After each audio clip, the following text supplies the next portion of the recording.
The quiet dignity of Commander Elijah Reed never wavered, even as suburban soccer parents whispered behind their hands. His crime? Standing silently while watching his son Micah play. When Coach Carson and PTA, President Laura Simmons decided a black father had no place on their sidelines, they called police to remove him from the field. Their smug satisfaction lasted exactly 3 minutes, until the thunderous arrival of a Navy helicopter sent to retrieve their esteemed commander. In the shocked silence that followed, a powerful truth emerged. The man they tried to erase was about to teach them all what real respect looked like.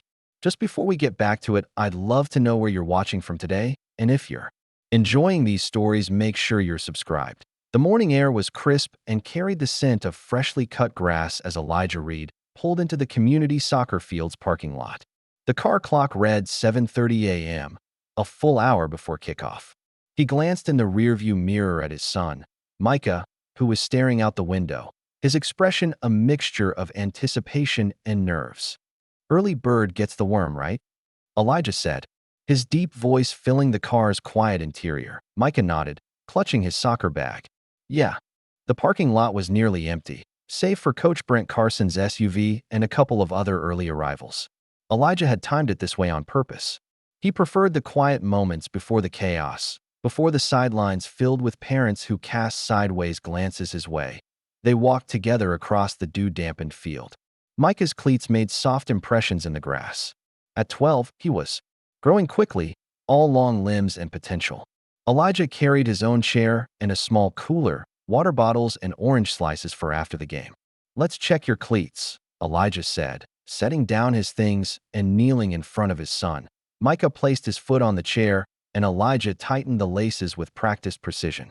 His large hands moved with surprising gentleness, double knotting each shoe. "Remember what we talked about? Control the ball, keep your head up, and find the open space," Micah finished. "I know, Dad." Elijah smiled. Not with his mouth, that rarely happened these days, but with his eyes. The kind of smile you had to know to recognize. "Go warm up," he said, giving Micah's shoulder a gentle squeeze. "I'll be right here." As Micah jogged onto the field to join the handful of early teammates, Elijah set up his chair. Not among the cluster where other parents would soon gather, but slightly apart. On the edge, where he could see everything without being in the way. He sat perfectly still, back straight, eyes tracking his son's movements across the field. Coach Brent emerged from the equipment shed, clipboard in hand. He nodded curtly at Elijah, who returned the gesture with equal brevity. Their relationship had always been one of minimal interaction. Elijah preferred it that way. The sidelines gradually filled with parents carrying folding chairs and travel mugs of coffee. They arrived in waves, calling out to each other, forming their familiar clusters. Elijah remained where he was, a statue of focused attention. He's always standing there watching. A woman's voice drifted over from the parent cluster. "Kind of intimidating, don't you think? Doesn't he ever talk to anyone?" Another replied. Elijah heard them. He always heard them. But his eyes never left the field where Micah was now running drills with increasing confidence. For a moment, Elijah's mind drifted. The green field blurred, replaced by the gray metal interior of a Navy transport chopper. The roar of blades overhead. His team sitting in formation, faces set with purpose before a rescue mission in waters he wasn't allowed to name. Lieutenant Vance sitting across from him, steady as always. "Commander's looking calm as ever," she'd said. "That's why we follow." "You into hell, sir." The memory dissolved as quickly as it had formed. Elijah blinked, refocusing on the soccer field. The transition back to civilian life after his last deployment had been harder than he'd anticipated. 3 months now, and sometimes he still woke up reaching for a uniform that wasn't there. The referee's whistle cut through the morning air. Players took their positions. Micah glanced over at Elijah, who gave a single, affirming nod. That was all his son needed. The game began with the controlled chaos of youth soccer. Parents cheered and coaches shouted instructions. Elijah watched in silence, his eyes catching every detail. Micah's good positioning, the way he tracked the ball, his defensive stance. 15 minutes into the first half, Coach Brent called for substitutions. He cycled through several players. But when Micah approached the sideline, water bottle in hand, expecting to be sent in, the coach deliberately turned away. sending in another boy instead. Micah's shoulders slumped almost imperceptibly. He returned to the bench, eyes downcast. Elijah's jaw tightened, but his expression remained neutral. He'd seen this pattern developing over the past few weeks. When the next round of substitutions came, once again Micah was overlooked. Elijah's hands rested on his knees, the only sign of tension being his slightly whitened knuckles. Midway through the second half, Coach finally put Micah in. Within minutes, the boy intercepted a pass, dribbled down the field with precision that belied his age, and sent the ball into the net with a clean, powerful kick. Goal. The other parents erupted in cheers for their team. Micah's teammates surrounded him with high fives and pats on the back. But Coach Brent merely made a note on his clipboard, his acknowledgement noticeably muted compared to how he'd reacted to other players' successes. Elijah allowed himself a quiet clap. Pride surged in his chest, but years of military discipline kept his celebration contained. Micah searched the sideline until he found his father's eyes. Elijah nodded, this time with a hint of a smile. That small gesture meant more to Micah than any shouted praise. The game continued. Elijah noticed a woman with a PTA president pin, Laura Simmons, whispering to Coach Brent during a water break. Their eyes darted in his direction more than once. A knot formed in Elijah's stomach. He recognized the signs. The huddle of parents nearby, the sudden hush when he walked past, the evaluating stares. He's just intense, one father said, not bothering to lower his voice enough. Never smiles, never cheers. It's weird. As the final whistle blew, signaling a victory for Micah's team, Coach Brent approached Elijah. His posture was stiff, uncomfortable. Mr. Reed, he began, forcing a smile that didn't reach his eyes. Got a minute? Elijah stood. At 6'2", he towered over the coach. Of course. Look, we've had some concerns from parents. Nothing major. Brent shuffled his feet. Just thinking maybe give the kids some space, you know? Some parents feel you're a bit, well, intimidating just standing there watching so intensely all game. Elijah took a measured breath. This wasn't the first time his presence had made people uncomfortable, and it wouldn't be the last. I'm here for my son, he said simply, his voice level and controlled. Right, Brent nodded quickly. Just maybe try to blend in more.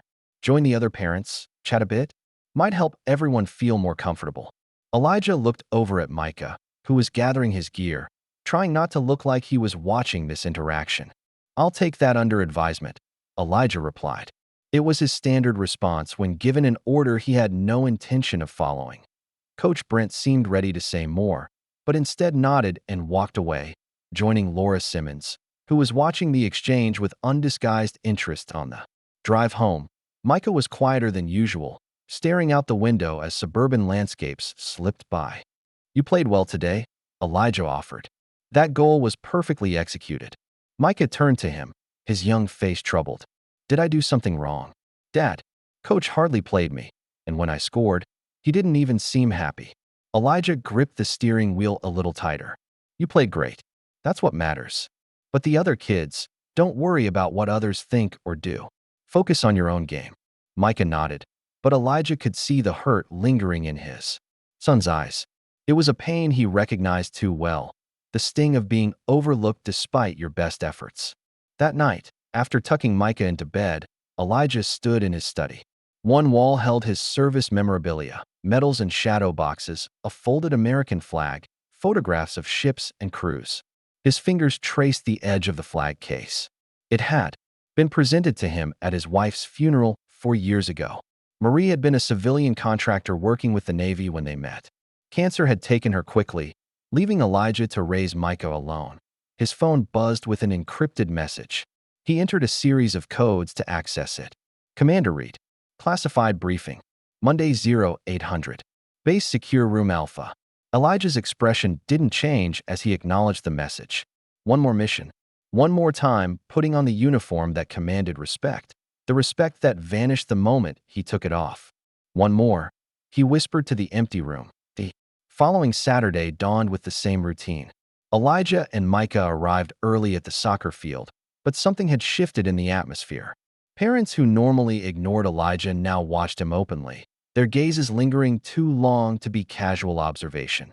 Coach Brent spent extra time with the team before the game, his back pointedly turned to the sidelines where Elijah stood in his usual spot. When the starting lineup was announced, Micah's name was conspicuously absent.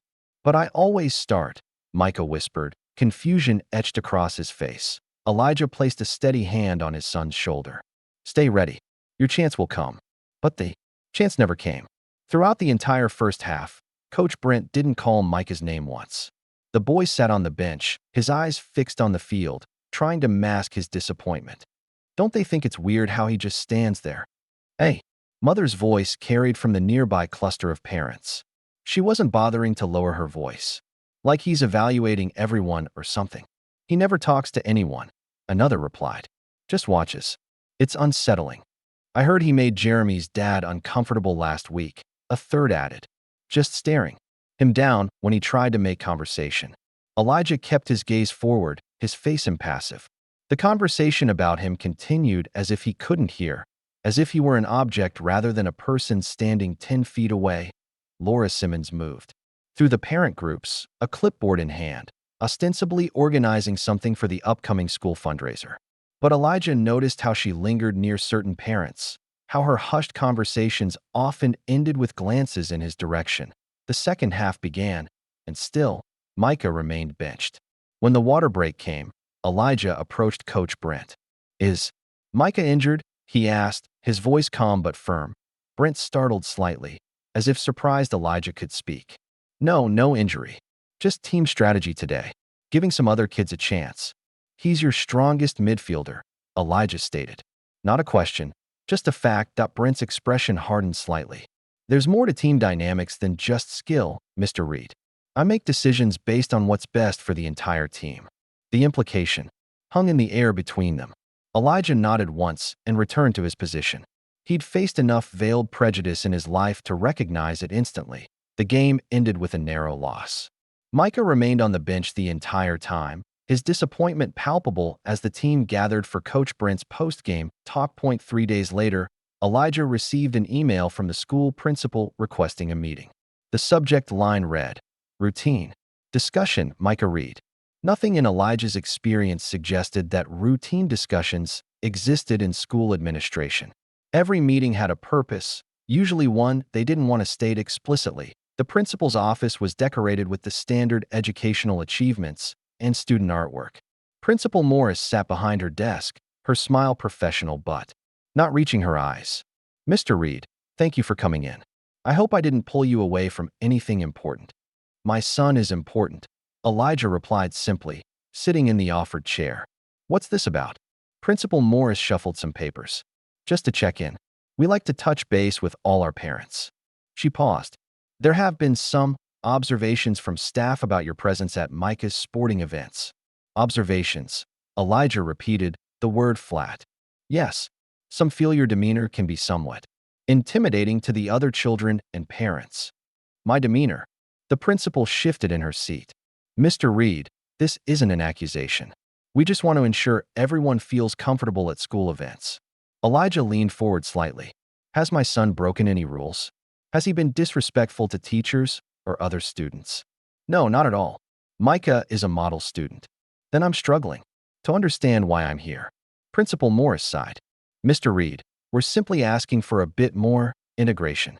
Join the other parents. Participate in conversations. Your standing apart creates a perception that you're separate from the community." Elijah stood, his movement fluid and controlled. "Thank you for your concern, Principal Morris. Is there anything else?" The meeting ended without resolution. As Elijah walked through the school hallway, he noticed a janitor quickly removing something from Micah's locker.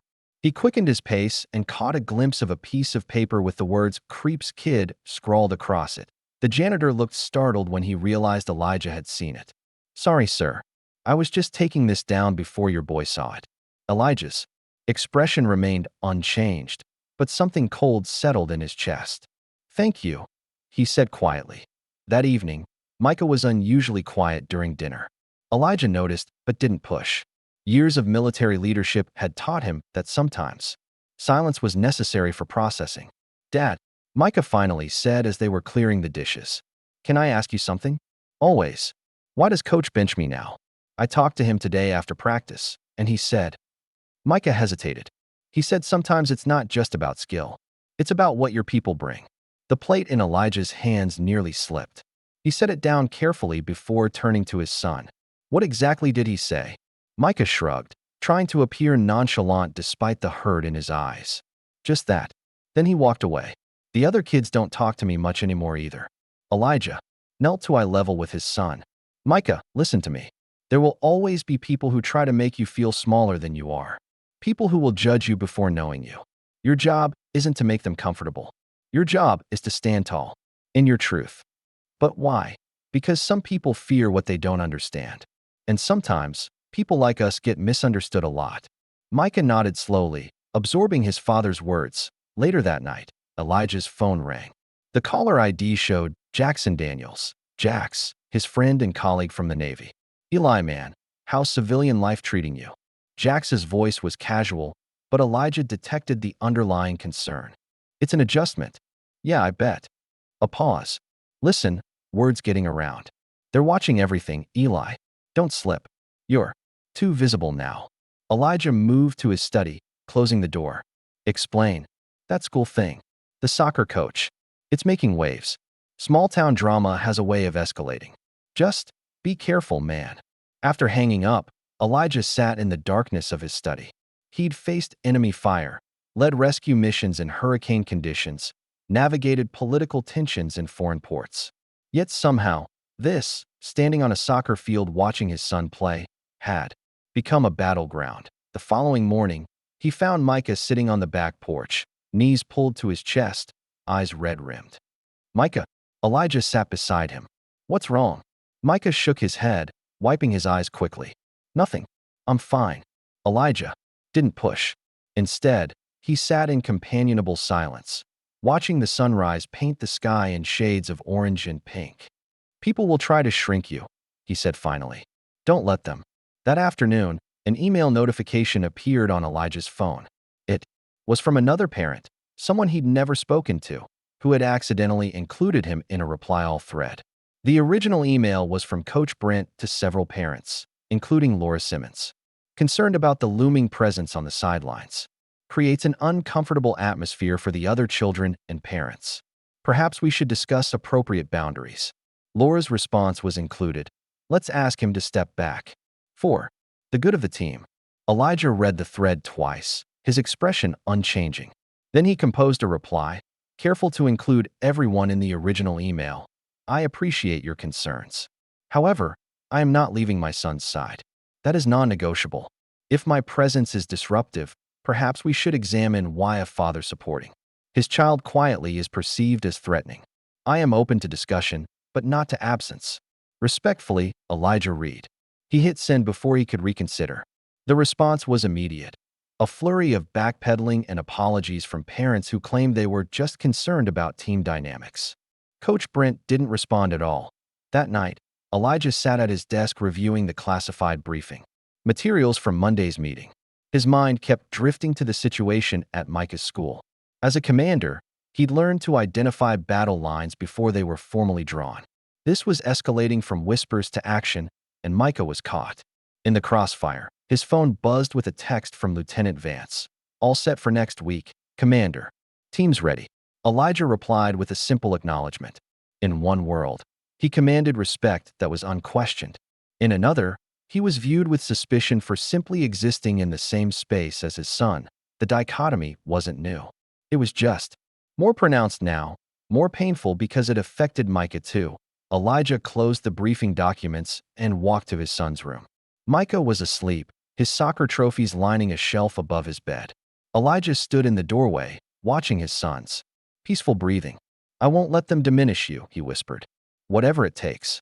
He didn't yet know that whatever it takes would soon test every ounce of restraint he possessed and would change their lives in ways neither of them could imagine. The Saturday morning dawned with heavy clouds hanging low in the sky, mirroring the tension that had been building for weeks. Elijah and Micah arrived at the soccer field following their usual routine, early, quiet, prepared.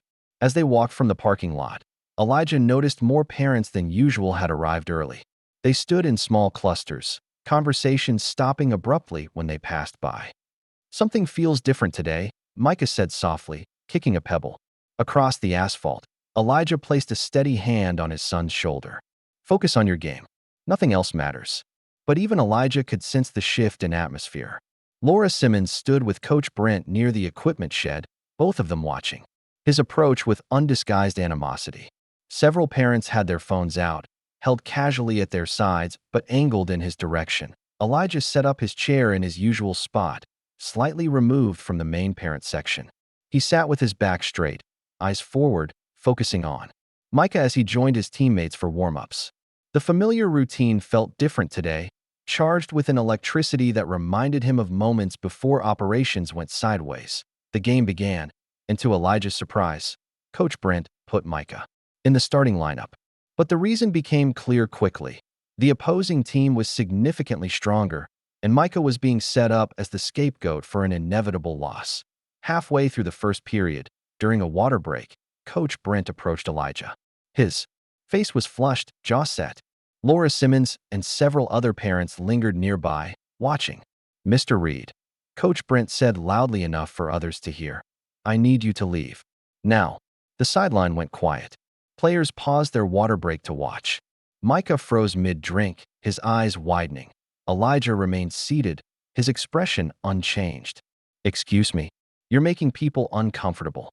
Coach Brent crossed his arms. "Parents have complained. I'm asking you to leave the field." Elijah looked past him to where Micah stood, watching with horror etched across his young face. Then he scanned the sidelines, noting how many parents had their phones raised now, recording. This had been planned. "I'm standing on public grass, watching my son," Elijah said, his voice calm but firm. "I won't be going anywhere." Coach Brent's face reddened further. "This is my field during game time, and I have the authority. You have the authority to coach soccer." Elijah cut in, standing slowly. Not to remove parents without cause. The confrontation had drawn everyone's attention now. Players stood, frozen on the field. Parents edged closer, some looking uncomfortable, others with barely disguised satisfaction. "He's been like this for weeks," Laura Simmons said to another mother, loudly enough to be heard. Standing there, watching everyone. "It's intimidating the children." Elijah heard a phone call being made. Words like "threatening situation" and "won't leave when asked" drifted across the field. His jaw tightened, but his expression remained composed. He'd faced worse than this. Much worse. Micah broke away from his teammates and started toward his father, but Elijah gave a subtle shake of his head. "Stay put. Don't make it worse." 15 minutes later, a police cruiser pulled into the parking lot.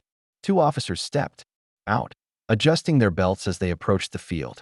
The game had resumed in the meantime, but nobody was really watching it.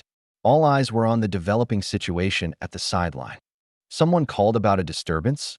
the first officer asked, looking between Coach Brent and Elijah. "This man refuses to leave when asked," Coach Brent said quickly. "He's been making parents and children uncomfortable for weeks." The officer turned to Elijah. "Sir, can I see some ID, please?" With deliberate calmness, Elijah reached for his wallet and handed over his civilian ID. It was a simple driver's license with the name, E. Reed, and his address. Nothing more. The second officer took the ID, studying it. "What's going on here today, Mr. Reed?" "I'm watching my son play soccer," Elijah replied evenly. "As I do every Saturday." Laura stepped forward. "He's been giving us trouble for weeks." Just standing there, watching everyone. "The children are scared." The first officer's hand drifted toward his taser, a subtle movement that Elijah immediately registered. He'd been in enough volatile situations to recognize when things were about to escalate. "Sir, if you're causing distress," the officer began. "Dad." Micah's voice cut through the tension as he ran from the field, ignoring Coach Brent's shout to stay put. He reached Elijah's side, breathless and panicked. "Dad, just go. Please." Elijah knelt to meet his son's eyes. "Micah, listen to me. We never run when we've done nothing wrong. But they're going to. Trust me," Elijah said softly. He stood, facing the officers again. The crowd had grown, phones recording from every angle. Coach Brent looked triumphant. Laura Simmons watched with thinly veiled satisfaction. "Officers," Elijah said calmly, "I'm standing on public property, watching my son play soccer. I have not threatened anyone. I have not disrupted the game. I have not broken any laws." The first officer frowned, clearly uncomfortable with the situation. "Sir," Sometimes it's best to just. He was interrupted by a sound that cut through the Saturday morning air like a knife.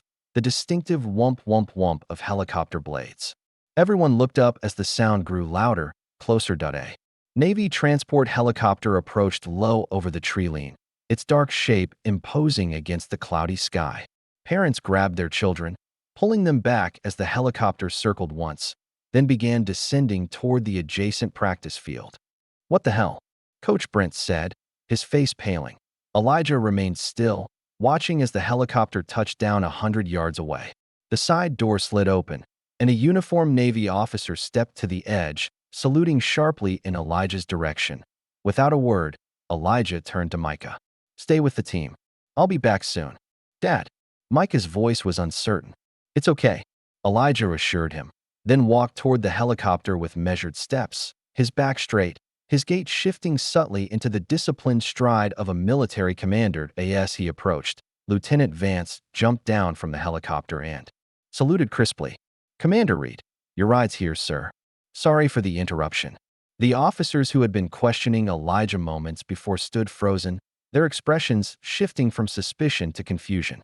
Parents lowered their phones, suddenly uncertain about what they were witnessing. Elijah returned Lieutenant Vance's salute. "Is there an emergency, Lieutenant?" "Yes, sir. Admiral Blackwood requested your immediate presence. Details are classified." Elijah nodded, then turned back toward the soccer field. The officers who had confronted him were now standing awkwardly, clearly processing the revelation of who they had been questioning. Coach Brent had backed several steps away, his face ashen. Elijah walked directly to the officers. "You just made a scene out of a father supporting his son," he said, his voice carrying despite not being raised. "Next time, ask better questions." He turned to Micah, who was watching with wide eyes. "I'll be back tonight. We'll talk then." With that, Elijah walked to the helicopter and climbed aboard. Lieutenant Vance followed, and the door slid shut. Moments later, the helicopter lifted off, leaving behind a field full of stunned onlookers, a confused police presence, and a soccer game that no one was paying attention to anymore. As the helicopter gained altitude, Lieutenant Vance handed Elijah a headset to communicate over the rotor noise. "I take it that wasn't a coincidence," Elijah said, putting on the headset. Vance shook her head. "Your friend Jax has been monitoring the situation. When he saw those emails and heard about today's plan to confront you, he decided to intervene." The Admiral, fully briefed and on board, "Sir," he said, and I quote, "Nobody messes with my top commander." For the first time in weeks, Elijah allowed himself a small smile. Jax always did have a flair for the dramatic. From the cockpit, a familiar voice came over the headset. "Thought you could use a reminder of who you are, Commander." Jax grinned over his shoulder. "Plus, I've been looking for an excuse to take this bird out."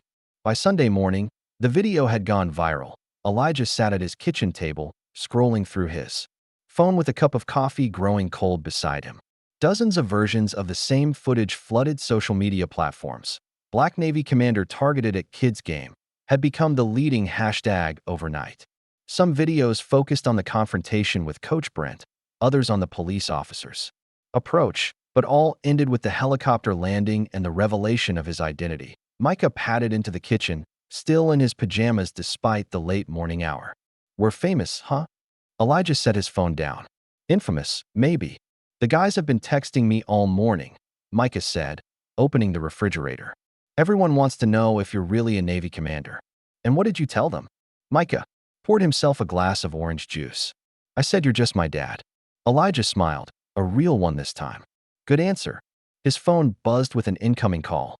The caller ID showed Dean Mitchell, local news anchor for Channel 7. Elijah declined the call, the fifth from the same number since last night.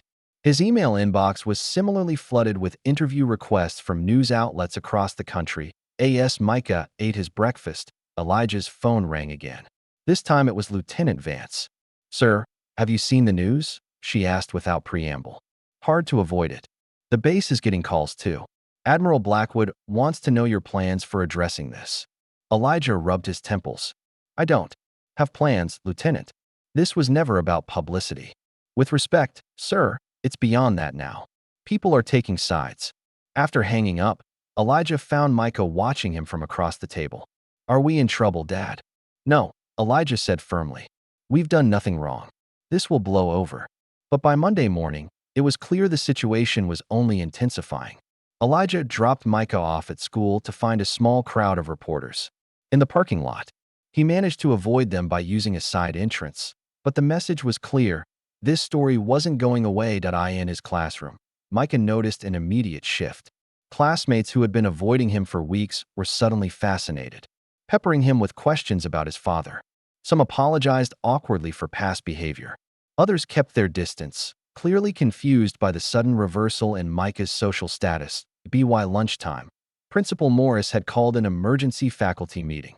The video had been viewed millions of times, and the school was being flooded with calls from parents, media, and even military veterans groups expressing outrage over Elijah and Micah's treatment. Meanwhile, Laura Simmons was in full damage control mode. She'd released a statement calling the whole incident a regrettable misunderstanding and claiming that no one was aware of Commander Reed's military status. As if that should matter, Elijah muttered to himself when he read her statement. The implication was clear. If they'd known he was a Navy commander, they would have treated him with respect. But as just another black father, he was suspect. Coach Brent had gone silent, deleting his social media accounts after they were flooded with negative comments. The school board announced it would be reviewing the incident. That afternoon, Elijah received a call from the school. Micah had been involved in an altercation with another student who had made a comment about the incident. No one was hurt, but the principal requested Elijah's presence. When he arrived at the school, the atmosphere was noticeably tense. Staff members who had previously ignored him now nodded respectfully. Principal Morris greeted him with a forced smile. "Commander Reed, thank you for coming in," she said, using his military title for the first time.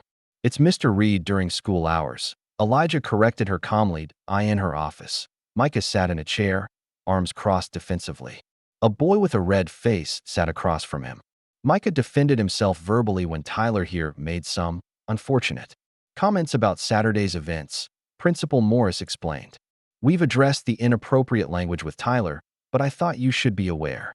Elijah looked at his son. "You okay?" Micah nodded, not meeting his eyes. "Can I have a moment with my son?" Elijah asked. When they were alone, Micah finally looked up.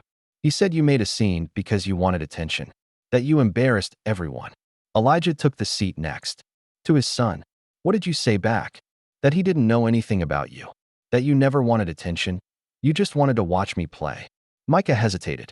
"I didn't hit him, Dad. I wanted to, but I remembered what you said about control." Pride swelled in Elijah's chest. "You did right. Why didn't you tell them?" Micah asked suddenly. "About being a commander? They would have treated you differently." The question hung in the air between them. Elijah considered his answer carefully. "Because I shouldn't have to," he said finally. "I shouldn't need a uniform. To be treated with basic respect." When they left the principal's office, they found Dean Mitchell waiting in the school lobby, cameraman in tow. He approached quickly, microphone extended. "Commander Reed, Dean Mitchell, Channel 7 News. Could we get a statement about Saturday's events? The video has gone viral, and people want to hear your side." Elijah positioned himself between the camera and Micah. "No comment. The public is very interested in your story," Dean pressed. "Coach Carson has declined to comment, and Laura Simmons is claiming it was all a misunderstanding. Don't you want to set the record straight?" "What I want," Elijah said evenly, "is to take my son home without cameras in his face. That's what I want, Mr. Mitchell." The news anchor had the grace to look embarrassed. He lowered the microphone slightly. "Of course. But this story isn't going away, Commander. If you change your mind about that interview, call me. Better to control the narrative than have others define it for you." That evening, Elijah received an email from Principal Morris. The school board was calling an emergency meeting to address the unfortunate incident at the soccer field. They requested his presence to clear the air and move forward as a community. "They want to save face," Lieutenant Vance said when he called her for advice. "Make a public show of reconciliation so they don't look bad." "I'm not interested in being their prop," Elijah replied. "I understand that, sir. But this platform could be valuable, not just for you and Micah, but for others who might face similar treatment." Elijah was silent for a moment, considering her words. "I'll think about it." After hanging up, He found Micah sitting on the back porch, staring at the stars emerging in the twilight sky. "Kids at school are treating me differently now," Micah said without looking at his father. "Some are being nice all of a sudden. Others are staying away completely." Elijah sat beside him. "How do you feel about that?" Micah shrugged, confused. "I guess. Nothing about me changed. I'm still the same person I was last week when they were calling me Creep's kid and leaving me out." The pain in his son's voice cut Elijah deeper than any combat wound ever had. He'd faced discrimination throughout his life and career, but seeing Micah experience it, watching him process the ugly realities of how the world sometimes worked, was almost unbearable. "People fear what they don't understand," Elijah said. "And sometimes, when they discover they were wrong, they don't know how to make it right. So what do we do now?" Elijah looked up at the same stars his son was watching. "We keep standing our ground. With dignity." The next morning, a package arrived at their door. Inside was a Navy uniform freshly pressed and ready for wear, along with a note from Admiral Blackwood for the school meeting. "Remind them who they're dealing with." Elijah smiled, but set the uniform aside. That wasn't the message he wanted to send. Meanwhile, Dean Mitchell had begun an investigative report on the incident. His news team interviewed other parents who had witnessed the confrontation, former military colleagues of Elijah's, and experts on racial bias. Notably absent were comments from Coach Brent or Laura Simmons, both of whom had declined to be interviewed. The story was evolving beyond the viral video moment. Dean's investigation uncovered a pattern of similar incidents at the school. Other parents of color who had faced subtle discrimination, children who had been marginalized, concerns that had been dismissed. By Wednesday, a petition demanding Coach Brent's removal had gathered thousands of signatures. The school board meeting scheduled for Friday was moved to the auditorium to accommodate the expected crowd. Laura Simmons attempted to reframe the narrative, sending an email to the PTA members characterizing the situation as a learning opportunity for the community and suggesting a diversity training program that she would personally oversee.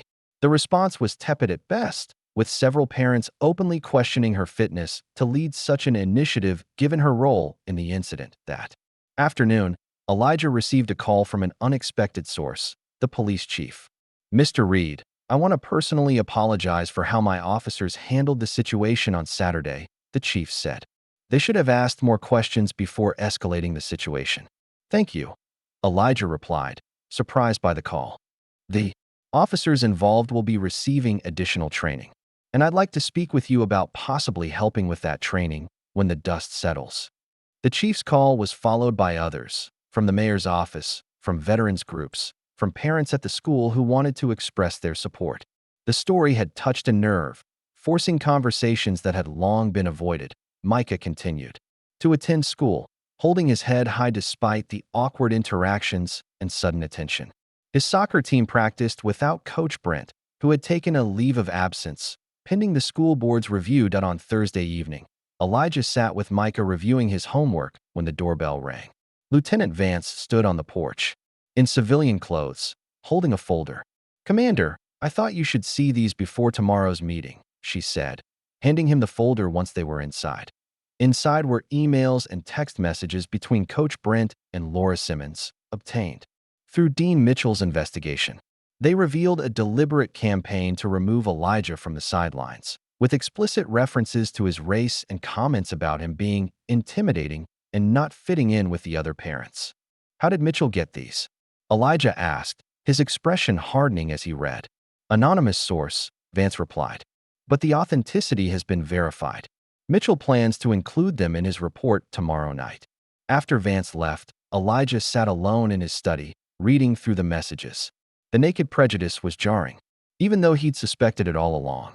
One exchange particularly stood out. "Laura, he just stands there watching. The silent shadow. It's creepy. Brent, I've tried to get him to leave, but he won't take the hint. His kid has talent, but the attitude is the same. Like they're entitled to special treatment." Elijah closed the folder, a cold anger settling in his chest. It wasn't about him anymore. It wasn't even about Micah. It was about a pattern that affected countless others who didn't have viral videos or Navy helicopters to highlight their stories. His phone rang. It was Dean Mitchell again. This time, Elijah answered. "Commander Reed, thank you for taking my call," Dean said, clearly surprised. "I'm finalizing my report for tomorrow's broadcast, and I wanted to give you one more opportunity to comment." Elijah was silent for a moment, weighing his options. Then he made a decision. "One interview," he said finally. "At the school, with the parents and kids watching. Nothing else." Dean's voice held barely contained excitement. "Agreed. Before the board meeting tomorrow." "After," Elijah corrected. "I want to hear what they have to say first." After hanging up, Elijah walked to Micah's room. His son was sitting on his bed, reading a book about naval aviation that Jax had given him. "There's going to be a lot of attention tomorrow," Elijah said, sitting on the edge of the bed. "How do you feel about that?" Micah considered the question. "Nervous. But also, I don't know. Like maybe it matters." "What matters?" "What happened to us. Maybe if people hear about it, it won't happen to someone else." Micah looked up at his father. "Is that why you're going to talk to the news guy? To help other people?" Elijah nodded slowly. "Partly, but mostly because you asked me a question I couldn't answer." "What question?" "Why I didn't tell them who I was." Elijah met his son's eyes. "The truth is, I shouldn't have had to. But staying silent didn't protect you. And that's my job, to protect you. Sometimes that means speaking up, even when I'd rather not." Micah nodded thoughtfully. "Dad, what if someone else goes through this, and their dad isn't a commander?" The question hit Elijah like a physical blow. In that moment, he saw his son not just as a boy growing up, but as a young man developing a moral compass that pointed true. "That's exactly why I need to speak," Elijah said softly. "Not just as Commander Reed, but as your father." That night, for the first time since the incident, Elijah slept without dreams of choppers or mission briefings. Instead, he dreamed of standing on a quiet field, watching Micah play soccer. Just a father and son, unremarkable in their ordinariness.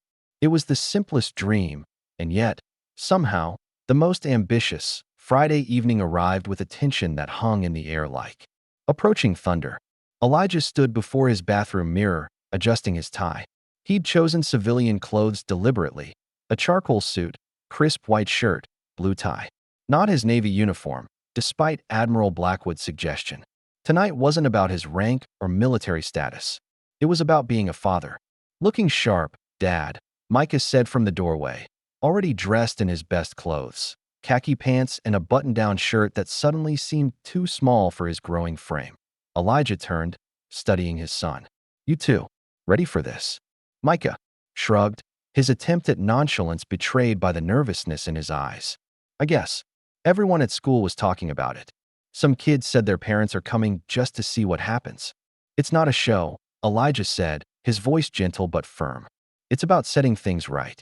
As they drove to the school, Elijah noticed Micah fidgeting with his phone. "Dean Mitchell's report is airing right now," Micah said, scrolling through messages. "Tyler just texted me. He says it's intense." Elijah kept his eyes on the road. "We'll hear about it soon enough." The school parking lot was packed when they arrived. News vans lined the street, reporters standing under bright lights with microphones. "Ready?" Elijah guided Micah through a side entrance, avoiding the cameras. The auditorium was standing room only. Parents, teachers, students, and community members filled every seat. A table had been set up on the stage for the school board members, with Principal Morris seated at one end. Laura Simmons sat in the front row, her expression tightly controlled. Coach Brent was notably absent as Elijah and Micah made their way. Down the aisle, a hush fell over the crowd. Conversations stopped mid-sentence. All eyes followed them as they took seats near the middle, neither hiding at the back nor positioning themselves prominently at the front. The board chairman, a gray-haired man named Walter Thompson, called the meeting to order.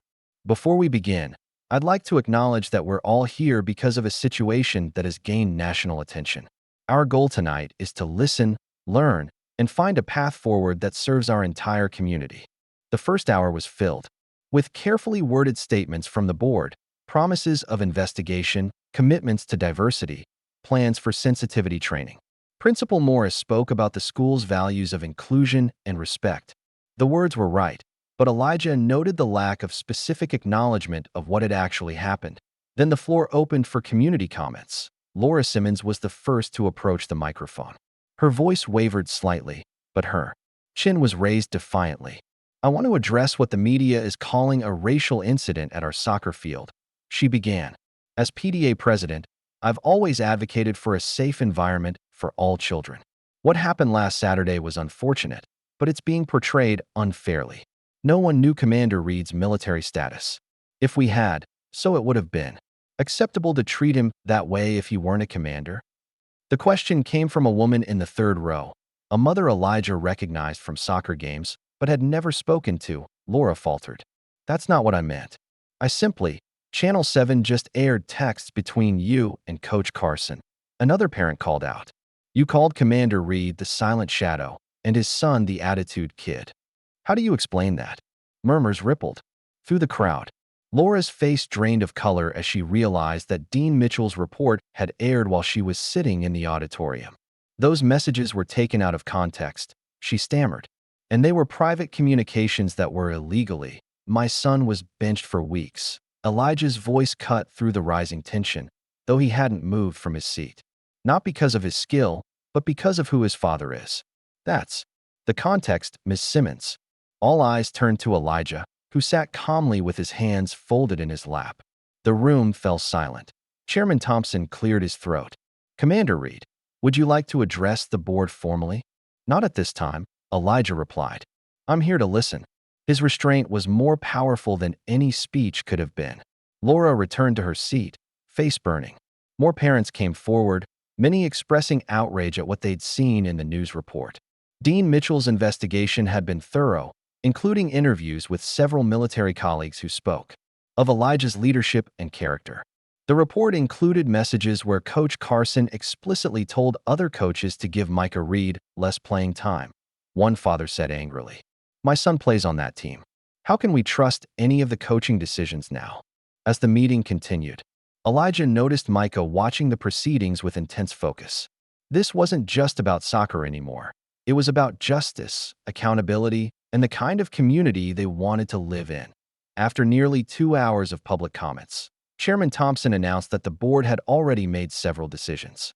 Coach Carson had been placed on administrative leave pending further investigation. A review of all athletic programs would be conducted to ensure fair treatment of all students, and sensitivity training would be mandatory for all staff and coaches.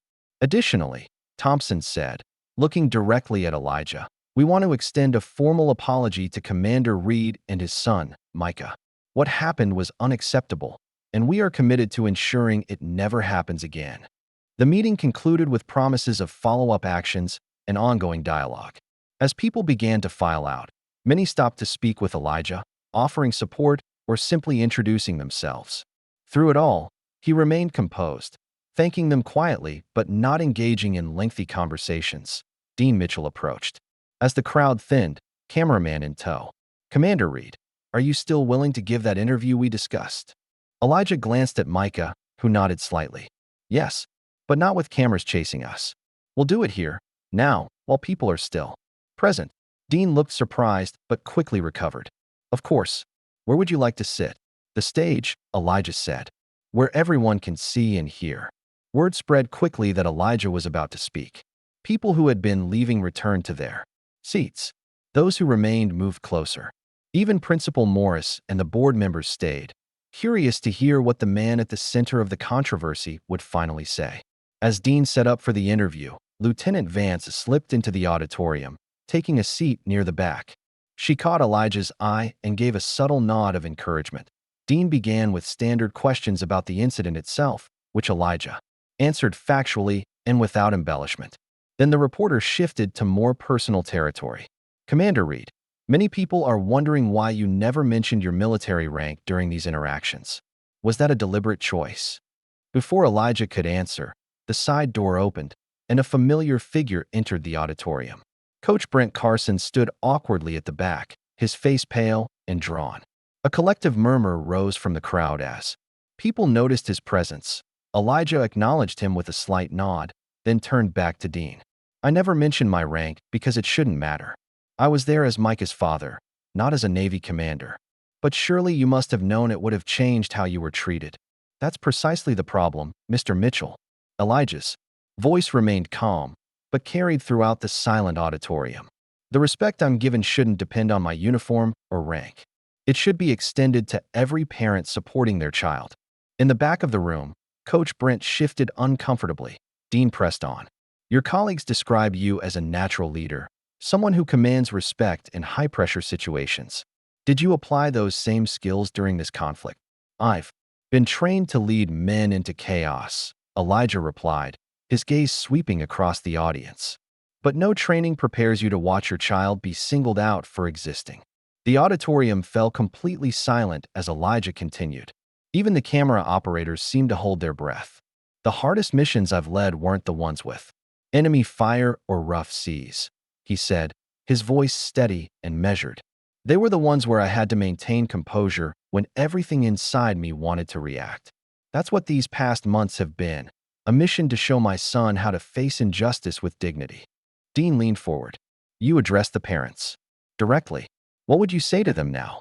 Elijah's gaze swept across the audience, making eye contact with several parents he recognized from the sidelines. You thought I was a threat because I didn't smile enough, because I stood still. But I was taught stillness as strength. I was taught to protect, even in silence. He paused, letting the words sink in.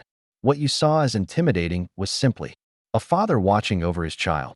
As he spoke, Elijah's mind flashed back to moments from his military career, the helicopter extraction of civilians from a flooding coastline, the tense standoff with pirates in international waters, the night he'd lost 2 men under his command during a rescue operation gone wrong. Each memory carried its own weight, its own lesson in leadership and sacrifice. I've stood watch in war zones, he continued. I've made life and death decisions under fire. And yet, somehow, standing on that soccer field became my most difficult post, because I was watching my son navigate a battlefield I couldn't shield him from. Micah sat in the front row now, his eyes wide, taking in this side of his father he'd rarely seen. The commander, the leader, the man who carried responsibility with such quiet strength. The silence you found so threatening? Elijah said. That was restraint. That was me choosing every Saturday not to respond to the whispers, the stares, the assumptions. Not because I didn't hear them, but because I wanted to teach my son that our dignity isn't determined by other people's perceptions. In the back of the auditorium, Coach Brent had moved further into the room, standing against the wall with his arms crossed defensively. His face showed a complex mixture of emotions, shame, defiance, confusion. Dean Mitchell gestured toward the audience. Some might say your military position gives you a platform that others in similar situations don't have. How do you respond to that? They'd be right, Elijah acknowledged. Which is why I'm speaking now. Not for myself, but for every parent who's been made to feel unwelcome in spaces where their children belong. For every child who's been overlooked because of who their parents are. A woman in the middle of the audience stood up suddenly. Elijah recognized her as one of the mothers who had been part of Laura's inner circle. I was part of the whispers, she said, her voice trembling. And I was wrong. My daughter plays with Micah, and I never once thought about how our actions were affecting him. I'm sorry. Her words seemed to break a dam.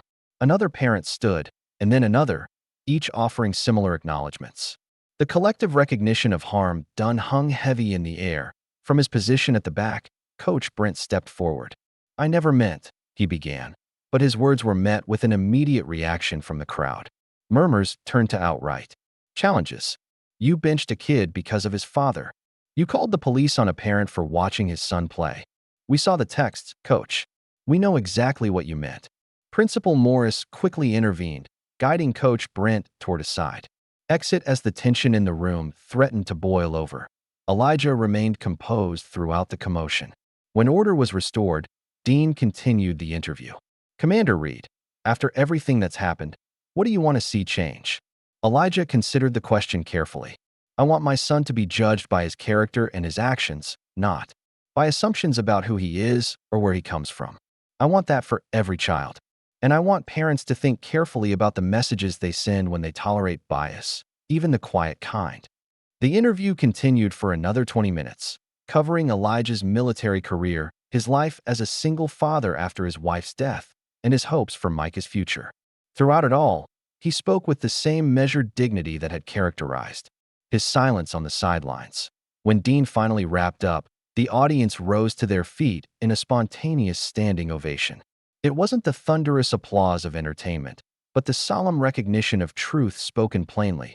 Elijah didn't bow or acknowledge the applause. He simply nodded once, shook Dean's hand, and stepped down from the stage to where Micah waited. They made their way through the crowd, accepting brief words of support but not lingering. Lieutenant Vance fell into step beside them as they reached the exit. "That was quite something, Commander," she said quietly. "It needed to be said." Elijah replied, in the hallway outside the auditorium, away from the cameras and crowd. Micah suddenly wrapped his arms around his father's waist in a tight hug. "You didn't just speak for me, Dad," he said, his voice muffled against Elijah's suit jacket. "You spoke for a lot of kids like me." Elijah held his son close, one hand gently resting on the back of Micah's head. Then maybe it was worth breaking the silence. Lieutenant Vance discreetly stepped away, giving them privacy in the moment. When Micah finally pulled back, he wiped quickly at his eyes. "Is it always going to be like this?" he asked, the question carrying more weight than his young voice should have to bear. Elijah knelt to eye level with his son, placing his hands on Micah's shoulders. "No, not always, and not everywhere. But when it is, you'll be ready. Because you know who you are, and that's something no one can take from you." As they walked toward the parking lot, Elijah noticed Dean Mitchell wrapping up a live broadcast near the school entrance. The reporter caught his eye and gave a respectful nod. In the distance, Laura Simmons hurried to her car, head down, avoiding eye contact with anyone. The consequences of her actions were only beginning to unfold. The night air was cool and clear as they drove home, the tension of the past weeks finally beginning to ease. Micah rolled down his window, letting the breeze ruffle his hair. "Dad," he said after a long silence. I think I want to keep playing soccer. Not for Coach Brent, but I don't want to quit because of him." Elijah reached over and squeezed his son's shoulder. "I think that's a good decision. And you'll still come watch me? Even after all this?" "Especially after all this. Front row seat, every game." Micah grinned, the first genuine smile Elijah had seen from him in weeks. The following morning, Elijah woke to the sound of his phone buzzing incessantly. Dean Mitchell's interview had aired in its entirety on the late news, and by morning it had gone viral, eclipsing even the helicopter footage. The story had transcended local news, picked up by national outlets framing it as a powerful statement on racial bias and fatherhood. Elijah silenced his phone and went downstairs to make breakfast. Micah was already up, watching a replay of the interview on his tablet. "You're famous now, Dad," he said, looking up as Elijah entered the kitchen. "Not by choice," Elijah replied, starting the coffee maker. "The comments are mostly good," Micah reported, scrolling through responses to the video. "People are saying you should run for office or something." Elijah chuckled. "I think I'll stick to my day job." A knock at the door interrupted their breakfast. Lieutenant Vance stood on the porch, in uniform this time, with an official-looking folder tucked under her arm. "Morning, Commander," she said, crisply. "Admiral Blackwood sends his compliments." He watched the interview, and Elijah invited her in, closing the door against the curious neighbors who had suddenly found reasons to be out on their front lawns. And he said, and I quote, "That's why we need him back at the helm." She handed him the folder. "Your new orders, sir. The training initiative we discussed, supporting veterans transitioning to civilian life. The Admiral wants you to lead it." Elijah opened the folder, scanning the documents inside. "This is more than a training program, Lieutenant. This is a full policy overhaul." Vance nodded. "After seeing what you experienced firsthand, the Admiral believes you're uniquely positioned to address the challenges veterans face when they leave the service, especially those who might face additional bias in civilian settings." Micah leaned against the doorframe, listening. "Does that mean we're staying here? Not moving to another base?" "That's correct, young man," Vance said with a smile. "Your dad will be working primarily from the local base, with some travel for consultations. But this would be your home base." The relief on Micah's face was evident. After everything that had happened, the prospect of starting over somewhere new would have been overwhelming. Later that morning, Elijah received a call from the school board chairman. Coach Brent had submitted his resignation, effective immediately. In his resignation letter, he'd admitted to biased treatment of Micah and inappropriate communications regarding Elijah.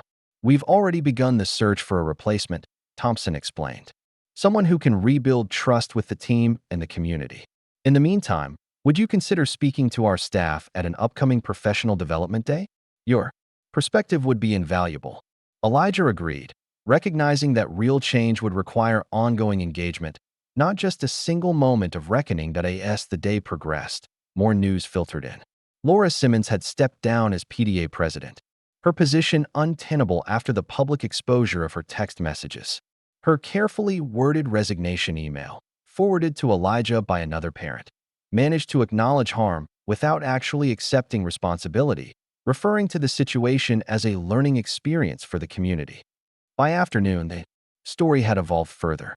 Veterans groups had reached out offering support. Parents from other schools shared similar experiences. What had begun as one father standing his ground on a soccer field had become a catalyst for broader conversations about bias, respect, and community accountability. Micah spent the day messaging with teammates who reported that an emergency team meeting had been called for Monday to discuss next steps. The consensus among the players was clear. They wanted Micah back in his starting position. They're saying they should have spoken up sooner, Micah told his father, a mixture of vindication and lingering hurt in his voice. It's easy to recognize injustice in hindsight, Elijah replied. The challenge is seeing it in the moment and having the courage to address it. That evening, an unexpected visitor arrived. Jax, chopper pilot Daniel Jackson, stood on their doorstep in civilian clothes, a six-pack of root beer in one hand. Thought the man of the hour might want to celebrate, he said with a grin, handing the root beer to Micah. You're the talk of the base, Commander. They sat on the back deck, watching the sunset paint the sky in brilliant oranges and pinks. Jax recounted the reaction at the base when the interview aired. The mess hall went completely silent, he said. Every sailor and officer just watching. And when it was over, standing ovation, sir. For what it's worth, you made a lot of people proud last night. I just said what needed saying, Elijah replied. That's what leaders do, Jax countered. Say what needs saying when others won't. He turned to Micah. Your dad's got a gift for that. Always has. As dusk settled around them, Jax shared stories from their deployments, the lighter moments, the times when Elijah's calm leadership had made the difference between success and failure. Micah listened intently, seeing his father through new eyes. Remember that hurricane evacuation? Jax asked. When you talked that family into the chopper, even though they were terrified of flying? Elijah nodded. The father was just trying to protect his kids. Fear looks like a lot of different things. Kind of like Coach Brent, Micah observed quietly. He was afraid too, wasn't he? Not of you, but of what you represented. Elijah and Jax exchanged surprised glances at the boys in sight. That's remarkably perceptive, Micah, Elijah said. I've been thinking about it a lot, Micah admitted. About why people acted the way they did. It doesn't make it okay, but I think I understand better now. Later, after Jax had left and Micah had gone to bed, Elijah sat alone on the deck, reflecting on the events of the past weeks. The night was quiet, a stark contrast to the public spotlight they'd been thrust into. His phone vibrated with a text from Lieutenant Vance. Saw this and thought of you. Attached was a photo of a handmade sign someone had placed at the soccer field. It read simply, "Everyone belongs here." A small smile crossed Elijah's face as he looked at the image. Change wouldn't happen overnight. There would still be sidelines where he wasn't welcome, still people who saw his presence as threatening rather than protective. But for tonight, in this moment, he allowed himself to feel that perhaps his silence, and then his words, had mattered. Inside, he checked on Micah, who was sleeping peacefully. On the boy's desk lay a notebook open to a page where he'd been drafting ideas for a school project. The title at the top read, "Heroes Don't Always Wear Uniforms." Elijah gently closed the notebook and pulled the blanket higher over his son's shoulders. Tomorrow would bring new challenges, new opportunities to stand firm in dignity. But tonight, in the quiet aftermath of a storm weathered together, father and son had found something valuable, their voices and the courage to use them when it mattered most. The Monday morning sun cast long shadows across the school athletic fields as Elijah pulled into the parking lot. Micah sat beside him, soccer bag at his feet, a mixture of determination and nervousness on his face. You sure about this? Elijah asked, turning off the engine, Micah nodded. I'm sure. It was the first team practice since Coach Brent's resignation. The school had moved quickly to appoint an interim coach, Jason Miller, a former college player, who had been assistant coaching the high school team. The emergency meeting called for the team today was as much about reset as it was about practice. As they walked toward the field, Elijah noticed the other parents arriving. There was a different energy now, nods of acknowledgement, small waves, tentative smiles. No more whispers behind hands or pointed looks. The change was subtle but unmistakable. Coach Miller was already on the field, setting up cones for drills. He was younger than Coach Brent, with an easy manner that immediately put the players at ease. When he spotted Micah, he jogged over. You must be Micah, he said, extending his hand. I've heard you've got quite a left foot. Looking forward to seeing it in action. Micah shook his hand, a small smile forming. Thanks, Coach. Coach Miller turned to Elijah. Commander Reed, it's an honor. I'm Jason Miller. Mr. Reed is fine, Elijah said, shaking his hand. And the honor is mutual. I understand you played Division I soccer at State. For years as midfielder, Jason confirmed. Not quite as exciting as commanding Navy operations, but it taught me a thing or two about teamwork. He glanced around at the gathering players. That's what I'm hoping to rebuild here. A team. Elijah appreciated the directness. That's what Micah needs. What all these kids need. Well, I've watched the game films. Your son belongs in the starting lineup. His skill speaks for itself. Jason looked Elijah in the eye. And you belong wherever. You want to be during games. On the sideline, in the stands, wherever you're comfortable. The simple acknowledgement that Elijah had the right to watch his son play without justification meant more than elaborate apologies ever could. As other players arrived, Elijah found his usual spot on the sideline. Some parents joined him, making casual conversation about the upcoming season. The strained atmosphere of previous weeks had been replaced by something not quite comfortable yet, but certainly more genuine. On the field, Coach Miller gathered the team in a circle. Though Elijah couldn't hear everything, he caught phrases like fresh start and respect each other. The boys nodded solemnly. When practice began, the difference was immediately apparent. Micah moved with a confidence he hadn't shown in months. Coach Miller gave clear, constructive feedback, praising good plays regardless of who made them. There was no favoritism, no subtle dismissals, just straightforward coaching. After practice, several boys approached Micah, talking animatedly. Elijah watched as his son's shoulders relaxed, his gestures becoming more open. The isolation was ending. Quite a change, said a voice beside him. Elijah turned to find Principal Morris standing there, watching the boys. It's a start, Elijah replied. The board approved all our recommendations, she said. Coach Carson's termination is official as of this morning. We're implementing a new athletic code of conduct, and all coaches will undergo additional training. She hesitated. I wanted to apologize personally, Mr. Reed. I should have recognized what was happening sooner. Elijah studied her face, seeing the genuine regret there. Recognition is the first step. What matters now is what we build from here. As they drove home, Micah was more talkative than he'd been in weeks, describing Coach Miller's drills and how different the team dynamic felt. He actually listens when we make suggestions, Micah said, excitement brightening his voice. And he put me back at center mid, where I'm supposed to be. You earned that position, Elijah reminded him. Yeah, but Micah trailed off, looking out the window.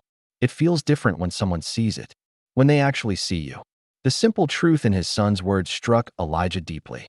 To be seen, truly seen, was a fundamental human need, one that had been denied to both of them. The next 2 weeks brought steady, positive changes.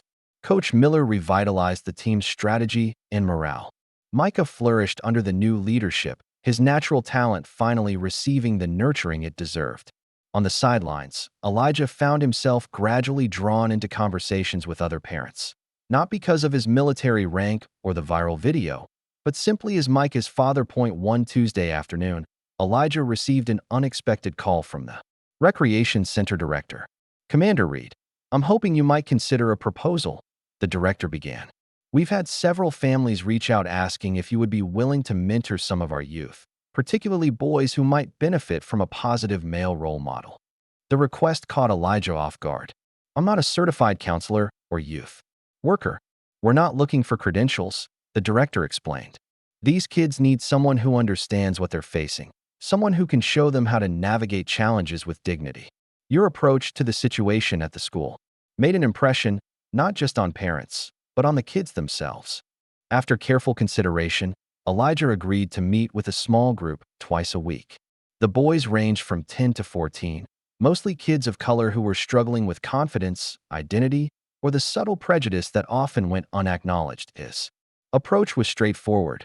No lectures, no forced heart-to-hearts.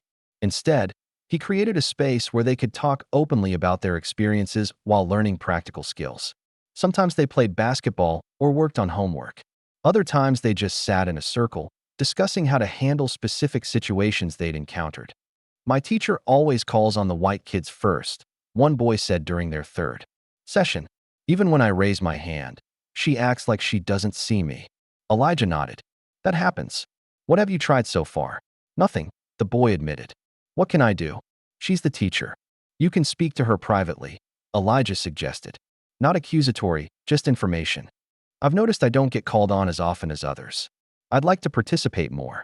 Give her the chance to recognize and correct the pattern. What if she doesn't? Then you document it. Keep track. And if needed, you go up the chain of command, just like in the military. But always lead with respect, even when it isn't returned. Word of the mentoring group spread, and soon Elijah found himself with a waiting list. What had started as a small commitment became a meaningful part of his routine. The boys looked forward to their sessions, and parents reported positive changes in their confidence and behavior. Meanwhile, Lieutenant Vance became a regular visitor at the Reed household, often bringing updates from the base or consulting with Elijah on the veteran transition program he was developing. One evening, she arrived with exciting news. The Admiral approved your proposal, she announced, handing Elijah a folder, including the helicopter demonstration for the school's STEM day. Elijah reviewed the documents with satisfaction. This will be good for the kids. Many of them have never seen military technology up close. The helicopter demonstration was scheduled for the following Friday, coincidentally on the same field where Elijah had been confronted months earlier. The symbolism wasn't lost on anyone.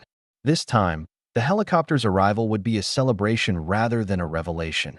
The day of the demonstration dawned clear and bright.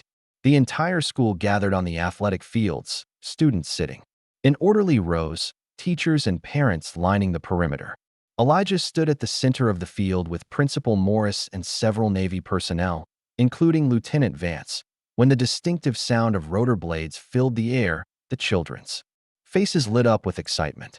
The helicopter, the same one that had landed months ago, circled the field once before making a perfect landing. Jax emerged from the cockpit, saluting Elijah sharply before turning to address the awestruck students about aerodynamics and aviation. Careers at AS, the demonstration continued. Principal Morris leaned closer to Elijah. We'd like to make this an annual event, if possible. And, she hesitated, the board has approved a small commemoration. She led him to the edge of the field, where a modest plaque had been installed near the sideline. It read, in honor of Commander Elijah Reed, for exemplifying courage, grace, and integrity. Elijah stared at the plaque, momentarily at a loss for words. The location was deliberate, exactly where he had stood so many Saturdays, watching Micah play. You don't have to say anything, Principal Morris assured him, misreading his silence as discomfort. We just wanted to acknowledge. It's perfect, Elijah said quietly. Thank you. The demonstration concluded with students lining up to peek inside the helicopter and ask questions of the Navy personnel.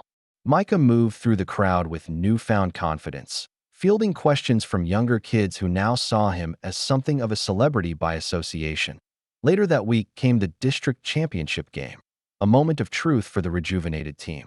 Under Coach Miller's leadership, they had rebuilt their strategy and teamwork, earning their way to the finals against the top-ranked team in the region. The stands were packed, with far more spectators than usual for a youth soccer match. Elijah took his place on the sideline, now joined by several other parents who had gradually migrated to his area over the past weeks. The game was intense from the start, with both teams evenly matched. Coach Miller remained calm on the sideline, offering encouragement and strategic adjustments rather than the angry outbursts that had characterized Coach Brent's style. Micah played with focus and determination, his skills on full display. In the final minutes, with the score tied 2-2, he intercepted a pass at midfield, wove through two defenders, and fired a perfect shot into the top corner of the goal. The crowd erupted. Teammates mobbed Micah on the field. Coach Miller pumped his fist in the air. And on the sideline, Elijah allowed himself a moment of pure, unrestrained joy, applauding openly, a broad smile breaking across his usually composed face. As the team celebrated their district championship, Micah broke away from the group and ran to the sideline. He pointed directly at his father, acknowledging the man whose quiet strength had guided him through the darkest moments. Then he rejoined his teammates, hoisting the trophy together as a true team, standing among the other parents, receiving congratulations and sharing in the collective pride. Elijah Reed was no longer the isolated figure on the edge of the crowd. He was simply a father, seen and respected, celebrating his son's achievement. 3 months after the championship game, Elijah sat at his desk, pen hovering over a blank page. He'd been trying to write this letter for weeks, finding the right words elusive.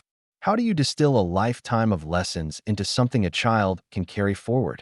Dear Micah, he began finally.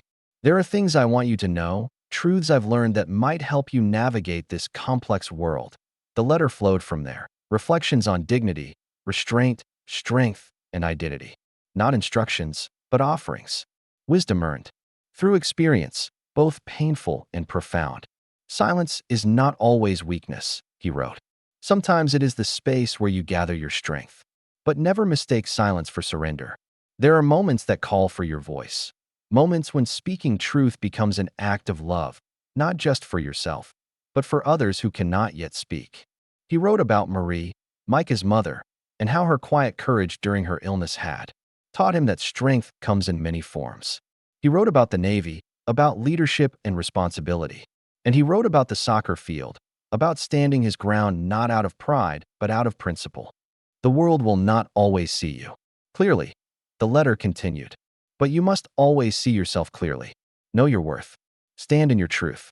And remember that how others treat you reflects their character, not yours. Elijah didn't plan to give Micah the letter now, perhaps on his 18th birthday or when he graduated high school.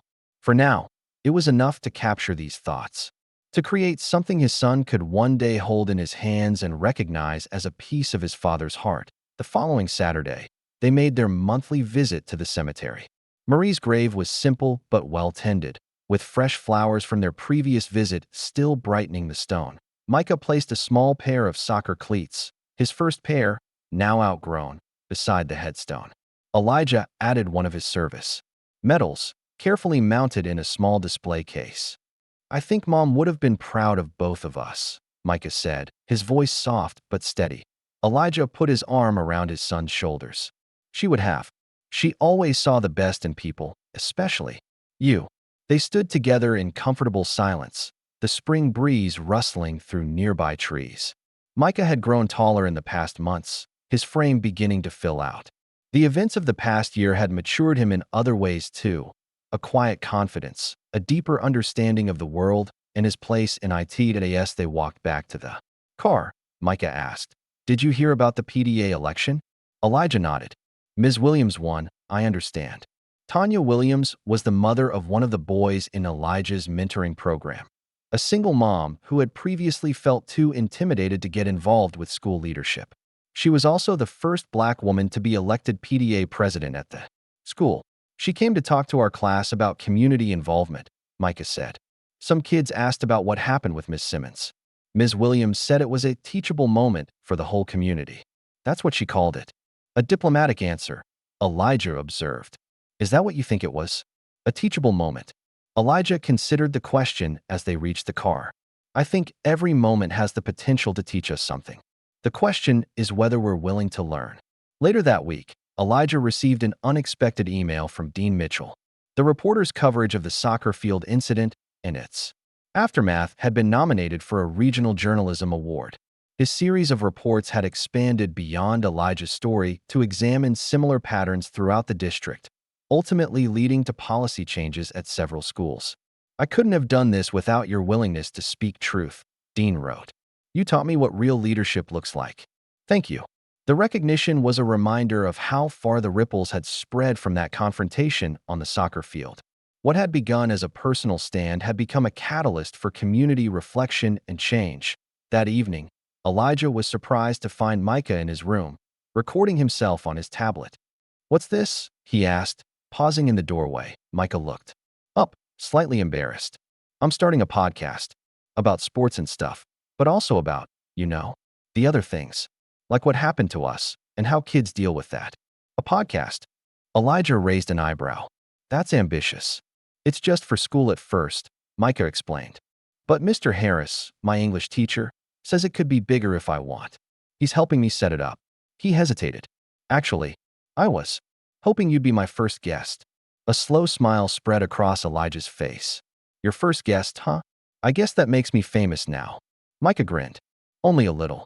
The podcast, titled More Than the Game, became Micah's passion project. What started as a school assignment evolved into a legitimate production, with growing listenership among students and parents alike. Micah tackled topics ranging from sports strategy to deeper discussions about belonging, identity, and standing up for yourself and others. Meanwhile, across town in a dimly lit dive bar, Brent Carson nursed a beer, watching a muted television mounted above the bar. The screen showed footage of the Navy demonstration at the school, with Elijah standing tall as students explored the helicopter. Brent's face darkened as he turned away, muttering under his breath, but the few other patrons paid him no mind. His bitter complaints found no audience here. In another part of town, Laura Simmons walked her dog past the school grounds. She paused briefly at the edge of the field, noticing the plaque that had been installed. She stood reading it, her expression unreadable, before continuing on her way. The other parents who passed by offered no greetings, their cold shoulders a continuing consequence of her exposed behavior. The naval base, Elijah's veteran transition program, was gaining traction.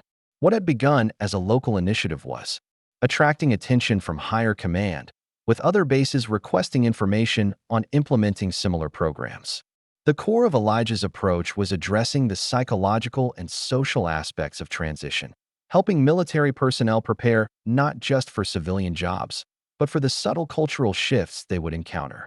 The challenge isn't just finding employment, he explained during a briefing with senior officers. It's navigating spaces where your identity is suddenly perceived differently, where the respect you earned through rank and service isn't immediately visible. His personal experience lent credibility to the program that no theoretical approach could match. Veterans in transition responded to Elijah's guidance because it came from a place of lived understanding, not just professional expertise. As summer approached, Micah's soccer team prepared for the regional tournament. Coach Miller had continued building on their success, creating a program based on skill development and mutual respect.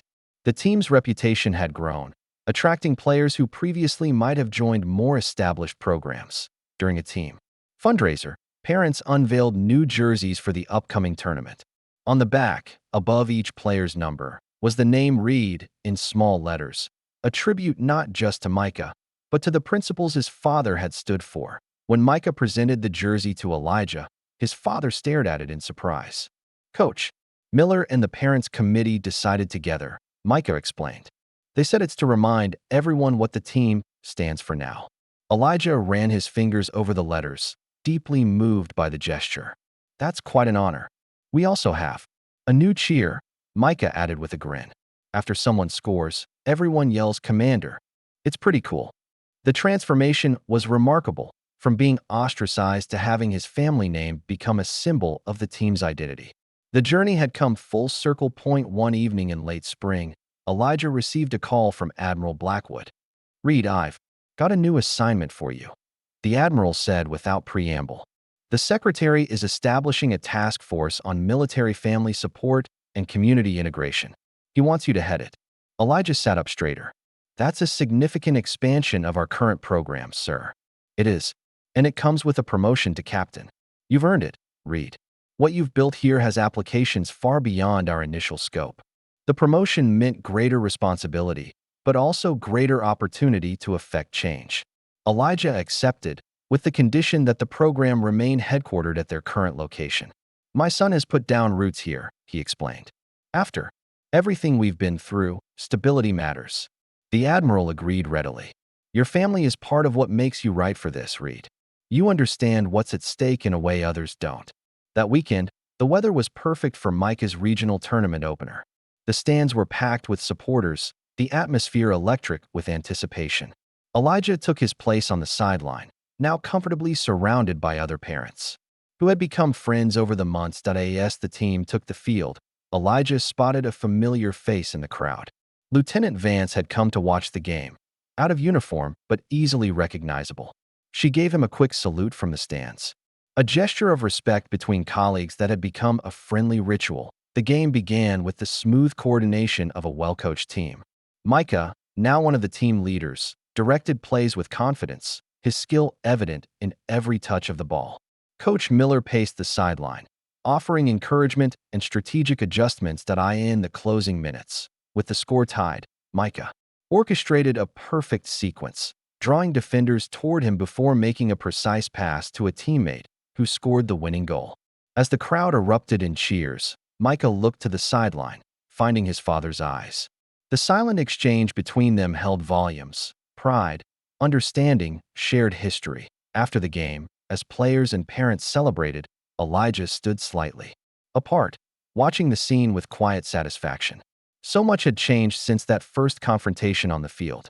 What had begun as an attempt to push him away had instead created a community more aware, more inclusive, more honest about its shortcomings and aspirations. Lieutenant Vance joined him at the edge of the crowd. Quite a different scene from when I picked you up in a helicopter, she observed. Elijah nodded. Different in all the right ways. Your son's got talent, she said, watching as Micah laughed with teammates. And leadership potential. Like father, like son. He's his own person, Elijah replied. But yes, he's finding his way. As they drove home after the celebration, Micah rolled down his window, letting the warm evening air fill the car. Dad, he asked suddenly, do you ever think about what would have happened if Jax hadn't shown up with that helicopter? If people never found out you were a commander? Elijah considered the question. I think the truth would have found another way to surface. Maybe not as dramatically, but eventually. But it changed everything, Micah persisted. People started listening to you because of who you are. They started listening, Elijah corrected gently, because events forced them to see what was happening. The helicopter got their attention, yes. But what changed things was what came after. The conversations, the accountability, the willingness to acknowledge harm and make amends. They drove in silence for a moment before Elijah continued. I never raised my voice. I never fought back with fists. But still I was heard. Because silence, when built on truth, is louder than noise. Micah nodded, absorbing his father's words. As they turned onto their street, the setting sun cast long shadows across the neighborhood. Houses where they had once felt unwelcome now displayed friendly waves from porches. Children who had once avoided Micah now called out greetings as they passed. That it wasn't perfect. There would always be more work to do, more conversations to have, more understanding to build. But in this moment, driving home with his son after a victory that meant far more than a soccer game, Elijah Reed felt something he hadn't fully experienced since before Marie's death: a sense of belonging, of community, of home. The quiet strength that had sustained him through confrontation now supported a different kind of mission, building a legacy not just of resilience in the face of prejudice, but of transformation through principled engagement. It was a legacy he could be proud to pass on to his son, and through him, to countless others who would learn from their story. What would you have done if you witnessed this injustice from the sidelines? Sometimes the most powerful response to prejudice isn't loud confrontation, but quiet dignity that forces others to face their own reflection. If this story moved you, please like, subscribe, and share to help these crucial conversations reach those who need them most.